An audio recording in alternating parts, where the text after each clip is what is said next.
उसके बाद हाउस की तरफ से ऑनरेबल डिप्टी सीएम साहब ने जो रेजोल्यूशन पेश किया उसके हक में बड़े बोलने के लिए खड़ा हुआ।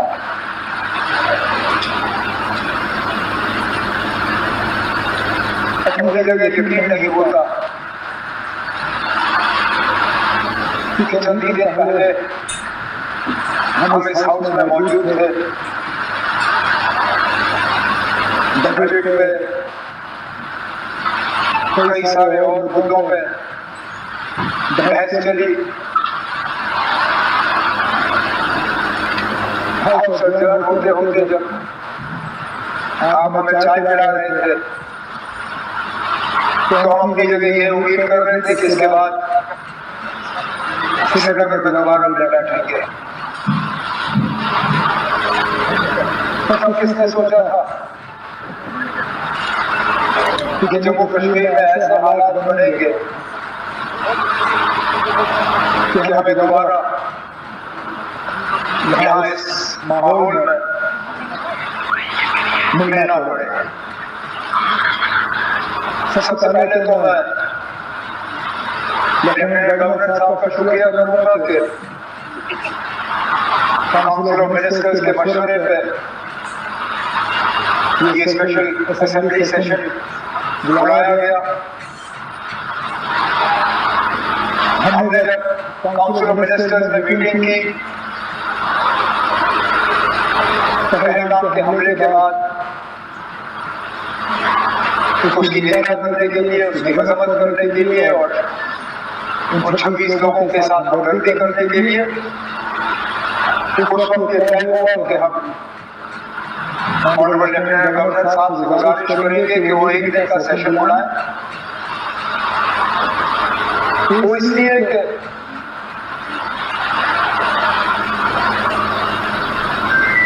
नकारात्मक मैं इस मुल्क का कोई असेंबली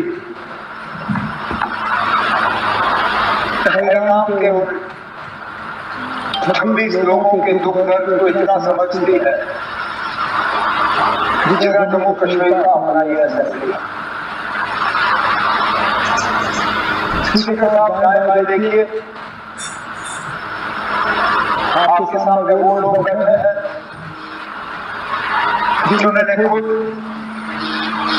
अपने किसी करीबी रिश्तेदार को कुर्बान होते हुए देखा। हमारी छोटी बहन शगुन से लेके सकीना, सजाद, कैसर, किन के नाम किसी ने वालिद खोया, किसी ने अंकल और सजाद ने जिस तरह हाउस के सामने उस दर्द का इजहार किया, मेरे पास शायद उससे बेहतर उसका यहाँ हाउस के सामने जिक्र करने के लिए अल्फाज नहीं होंगे। हम में से कितने हैं जिनके ऊपर हमले हुए, जो रफीक साहब इन्होंने अपने वालिद साहब पे हमला होते हुए देखा, नायक साहब उस हमले की जो निशानी उन पे रही कबर तक वो उस जख्मों को ले गए।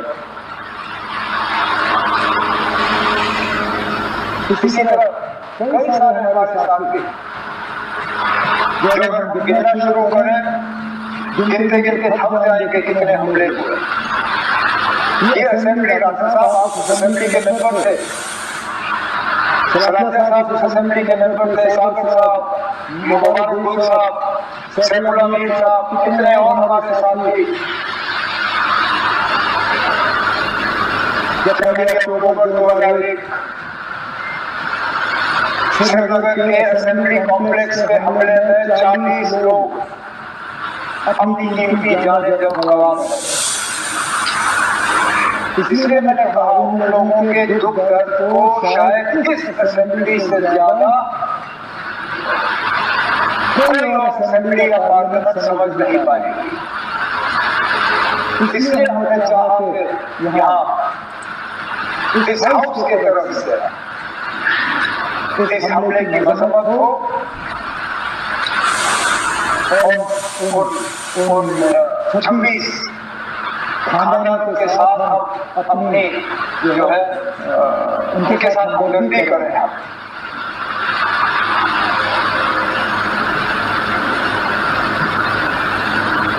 सही का सजा है, उनके नाम का जिक्र होना चाहिए। मैं चाहूंगा कि जब जो ओरिजिनल आपने ओबिचुअरी रेफरेंस मूव की उनमें जो 26 नाम लेफ्टिनेंट नेवी के अफसर विनय नरवाल हरियाणा से, एन रामचंद्रन केरला से, दिनेश अग्रवाल छत्तीसगढ़ से, अतुल श्रीकांत मोदी महाराष्ट्र से, नीरज बुधवानी उत्तराखंड से यूएई में काम कर रहे हैं, समीर गुहा वेस्ट बंगाल से, सुशील नटियाल मध्य प्रदेश से, संजय लेजे महाराष्ट्र से, संदीप न्योपानी नेपाल से, विनय अधिकारी वेस्ट बंगाल से, मंजुनाथ राव कर्नाटक से, दिलीप देसले महाराष्ट्र से, प्रशांत सतपति उड़ीसा से, मनीष रंजन बिहार से, सैयद आदिल हुसैन शाह अनंतनाग जम्मू कश्मीर से,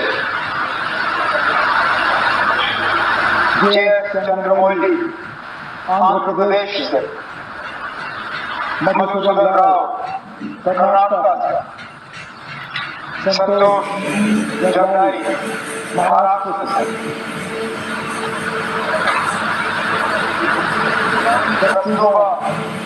गंगोटे जे चंद्रमौली आंध्र प्रदेश से, मधुसूदन राव कर्नाटक से, संतोष जगदाई महाराष्ट्र से,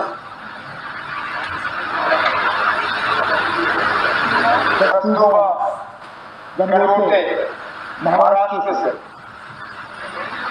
हेमंत जोशी महाराष्ट्र से, सुधन द्विवेदी यूपी से, भारत भूषण कर्नाटक से, सुमित परमार गुजरात से, यतीश परमार गुजरात से, के हलीम अरुणाचल प्रदेश से और शैलेश भाई गुजरात से। स्पीकर साहब उत्तर से लेकर दक्षिण, पूर्व से लेकर पश्चिम, कहाँ अरुणाचल, कहाँ गुजरात, कहाँ जम्मू कश्मीर, कहाँ केरला और बीच की सारी रियासत, पूरा मुल्क इस हमले के लपेट में आया है। ये सही है स्पीकर साहब, ये पहला हमला नहीं था। हमने कई हमले होते हुए देखे।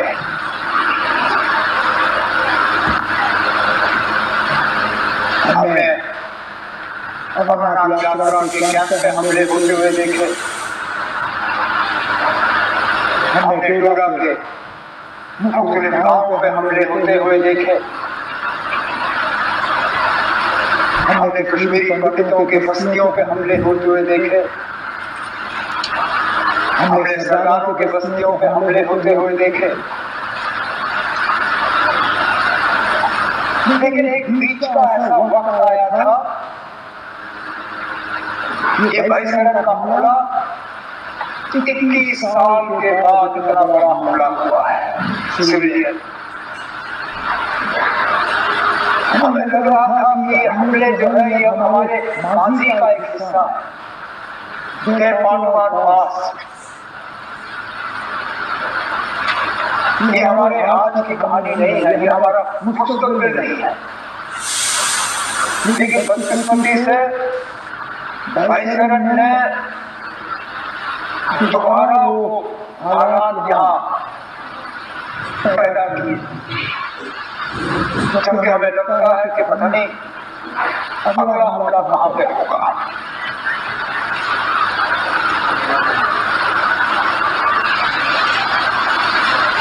मैं अपनी जगह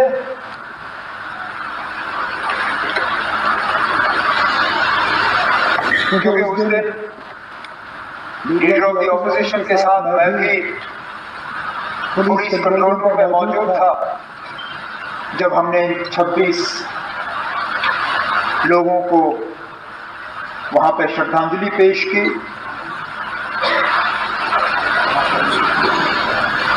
मेरे पास अल्फाज नहीं थे कि मैं क्या कह के उनके घर वालों से माफी मांगूं।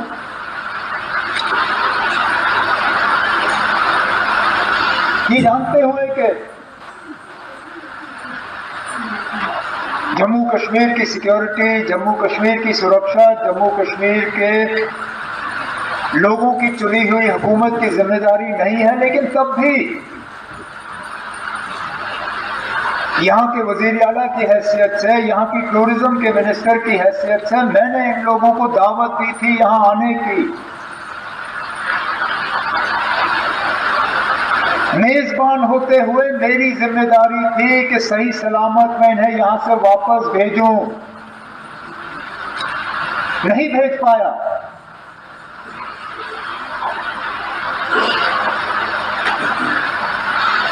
और माफी मांगने के अल्फाज नहीं थे।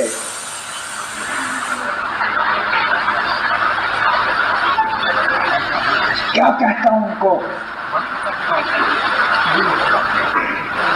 उन छोटे बच्चों को जिन्होंने अपने वालिद को खून में लपेटा हुआ देखा, उस नेवी अफसर की विधवा को जिनको शादी हुए ही चंद दिन हुए थे,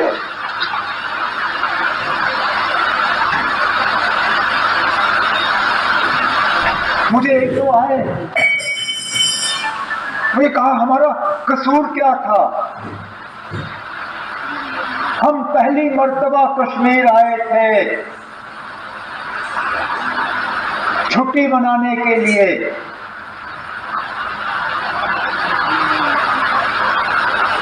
और इस छुट्टी का जिंदगी भर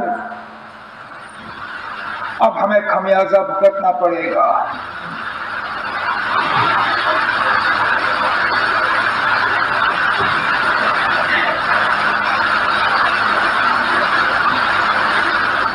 जिन लोगों ने ये किया, कहने के लिए तो कहते हैं कि हमारी भलाई के लिए किया, लेकिन क्या हमने उनसे कहा था कि हम ये चाहते हैं? क्या हमने उनसे कहा था कि हमारे नाम में आप इन 26 लोगों को कब्र में बंद करके यहां से वापस भेजें? क्या हमारी इसमें कोई मंजूरी थी? क्या ये हमारी इजाजत से हुआ? हम में से कोई इस हमले के साथ नहीं है। इस हमले ने हमें अंदर से खोखला किया, लेकिन इस हमले ने, क्योंकि हर खराबी में कहीं ना कहीं हमें कोई रोशनी की किरण ढूंढने की कोशिश करनी चाहिए। बहुत मुश्किल है इन हालात में वो रोशनी ढूंढना, लेकिन स्पीकर साहब, पहली मर्तबा 26 साल में मैंने जम्मू कश्मीर में किसी हमले के बाद लोगों को इस तरह बाहर आते हुए नहीं देखा। कठुआ से लेके कुपवारा तक शायद ही कोई शहर या गांव ऐसा जहां लोगों ने बाहर आके इस हमले की मजम्मत नहीं की। कहा कि ये मेरे नाम में नहीं हुआ, नॉट इन माय नेम। ये आपने जिसके लिए भी किया हो, मेरे लिए नहीं किया। और ये लोगों का बाहर आना, इसमें हम में से किसी का हाथ नहीं है। हुकूमत ये कहे कि हमने कराया, कोई और ये कहे हमने कराया, कोई नहीं ना। हम भी इस गाड़ी पे चढ़े, हमने इस गाड़ी पे सवारी की, लेकिन गाड़ी चलाई हमने नहीं। ये लोगों ने खुद गाड़ी बना के इस पे सवार होके जुलूस निकाले, नारे दिए, बैनर बनाए, मोमबत्तियां जलाई, ये कहने के लिए कि हम इस हमले के साथ नहीं हैं।